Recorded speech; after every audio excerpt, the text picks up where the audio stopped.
My dear student, active passive की series में आज हम लोग सीखेंगे फ्यूचर टेंस क्या होता है और फ्यूचर इंडेफिनिट क्या होता है, इसमें डिफरेंस क्या होता है। दूसरी चीज़ की फ्यूचर इंडेफिनिट टेंस के सेंटेंस को हम पैसिव वॉइस में कैसे चेंज करते हैं। आने वाले KVS, PRT, SSC, air force, navy वगैरह सारे एग्जाम्स में ये पैसिव वॉइस का सेंटेंस आता ही है, तो इसको आप केयरफुली बात करेंगे। I hope it will be beneficial for all of the students who are competitive at this time. So you please watch this video carefully. देखते हैं हम लोग फ्यूचर टेंस क्या होता है। फ्यूचर टेंस का मतलब जो कार्य भविष्य में होने वाला है, जैसे कि आप देख रहे हो। इसकी आइडेंटिफिकेशन की बात करूं मैं, इसके पहचान की बात करूं, तो जिस हिंदी वाक्य के अंत में नाउन या एडजेक्टिव, आप ये डिफिनेशन याद रखिएगा, जिस हिंदी वाक्य के अंत में नाउन या एडजेक्टिव के साथ या के तुरंत बाद, या आप लिख सकते हैं के साथ गा, गे और गी आया हो, उसे हम फ्यूचर टेंस कहेंगे। उसे हम फ्यूचर टेंस कहते हैं। ये ध्यान दीजिएगा, पहले क्या था, मैं देख रहा था बच्चे क्या कहते हैं, उनसे पूछने पे कहते हैं कि जिस वाक्य के अंत में गा गे गी आ जाए उसे फ्यूचर टेंस। तो आप ये प्रोसेस नहीं बताएंगे।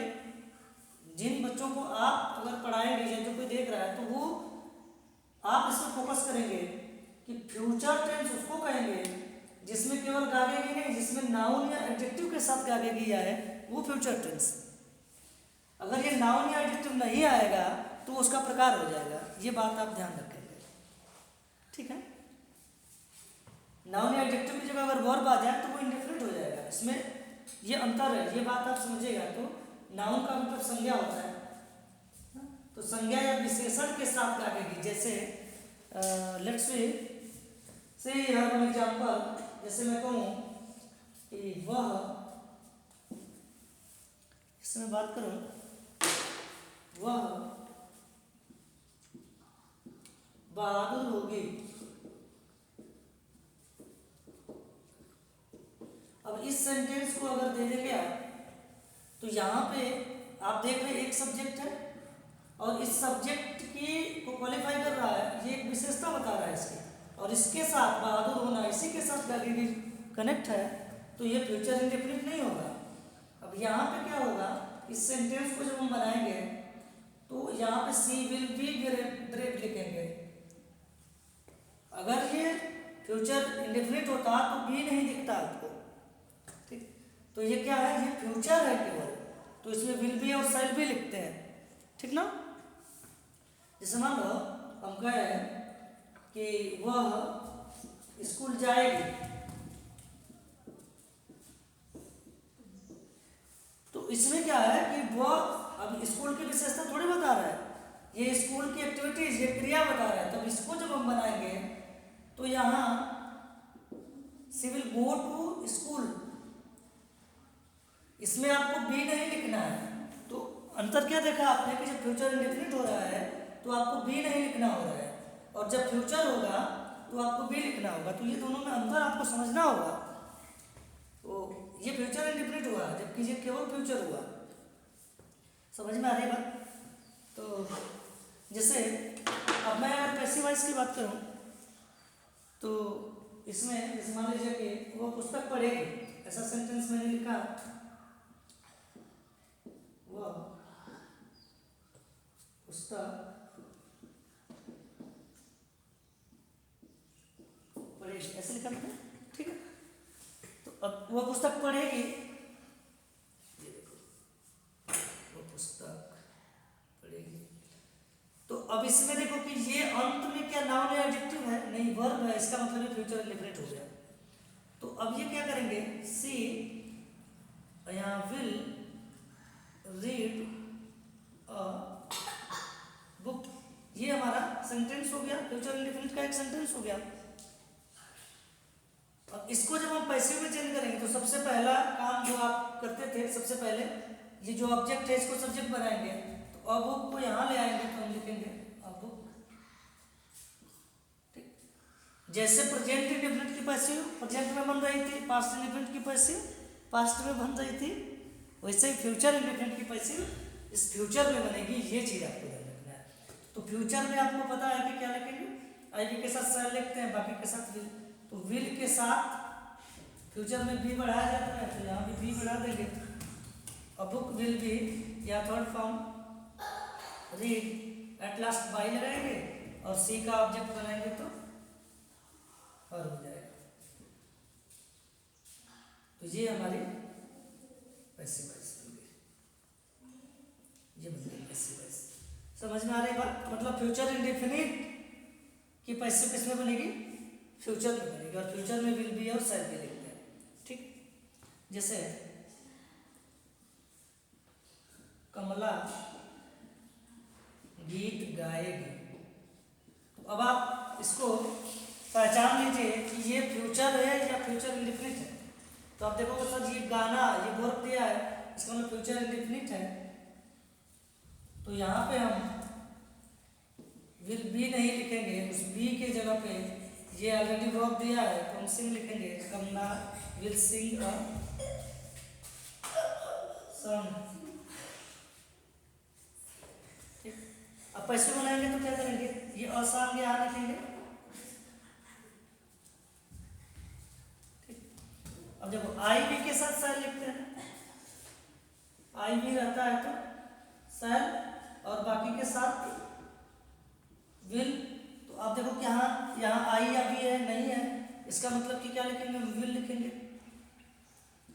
और बात ये फ्यूचर इंडेफिनिट है और जो फ्यूचर में लिखना है तो फ्यूचर में आपको पता बी लिखते हैं। तो सॉन्ग विल बी, पैसिव में हमेशा third form song. Eight last आपको पता जब डूअर को लिखते हैं तो बाई लगाते हैं, तो यहाँ पे क्या लगाते हैं, बाई, और कमला को ऐसे लिखते हैं, ठीक।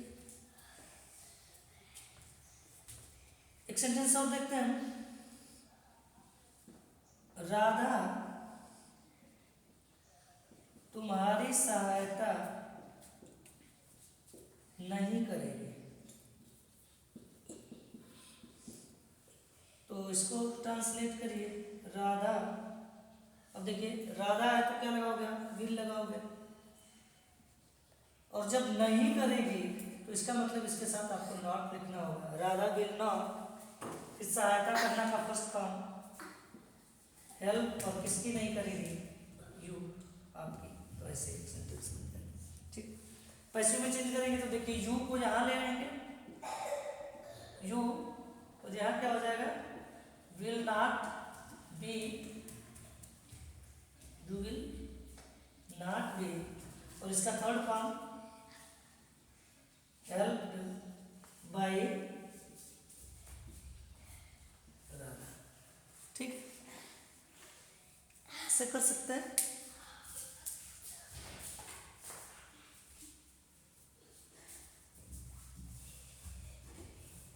सिग्नल्स को मैं फिर से आपको बता देता हूँ।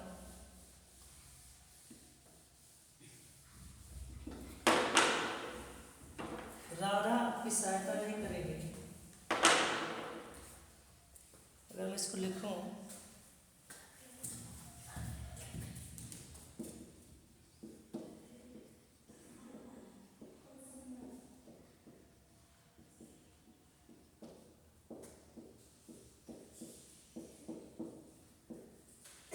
तो क्या हो जाएगा, राधा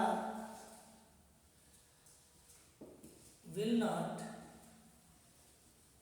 हेल्प यू। चल क्या है, पैसे भी चेंज करेंगे तो यू यहाँ आएगा राधा की जगह पे, यू। अब क्या लिखेंगे, यू विल और नॉट, और उसके बाद क्या लिखोगा, बी लिखोगे। ठीक, और फिर थर्ड फॉर्म इसका लिखेंगे तो हेल्प्ड बाय, और यहाँ पे राधा। ठीक, तो ये नेगेटिव सेंटेंस हो जाएगा। इंट्रोगेटिव आपको पता है, जिससे आगे क्या, तुम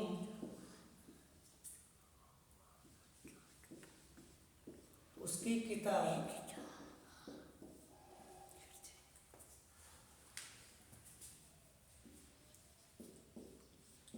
खरीदोगे, ऐसे आ गया। तो देखो यहाँ यू है तो आई वी के साथ साइन लिखते हैं, यू है तो विल ही पहले लिखेंगे, विल यू। अब जब इंट्रोगेटिव हो गया इसमें फर्स्ट फॉर्म में लिखते हैं तो खरीदना की अंग्रेजी आपको बाई, और किसकी किताब, तो यू के साथ अपने की अंग्रेजी और लिखते हैं, लेकिन यहाँ पर है कि उसकी किताब, तो विल यू बाई हिज या हर, आप कुछ भी लिख सकते हो, ऐसे क्वेश्चन मार्क लगा देंगे।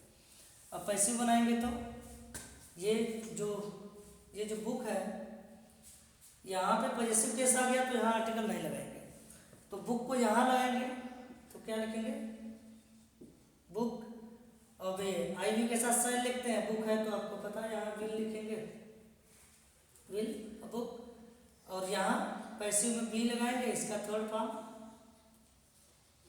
बाट बाई यू का यू हो जाएगा, विल बुक बी बाट बाई यू।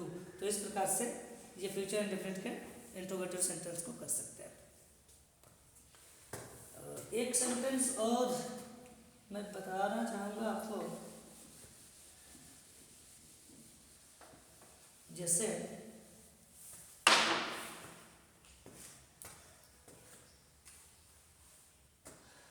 तुम खाना कब खाओगे, खाना कब खाओगे या खाओगे, ऐसे आ गया।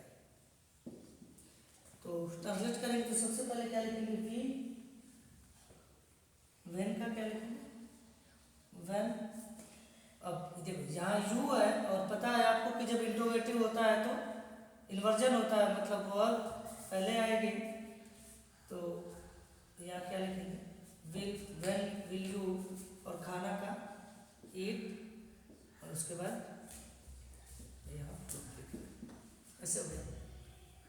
पैसे बनाएंगे तो सबसे सरल तरीका मैंने आपको बताया था, इतना आप कर लोगे तो ये फूड यहाँ आ जाएगा, या आप ऐसे नहीं करोगे तो आपको पता है कि इसको यहाँ लिख देंगे तो ये फूड यहाँ आ गया, और ये फूड है तो ये तो सेम, बाकी चीज़ें तो ऐसे उतर ही जाएगी, इसमें कोई परिवर्तन होता नहीं है। व्हेन, विल, फूड, यहाँ बस क्या लगाना है आपको, बी लगाना है।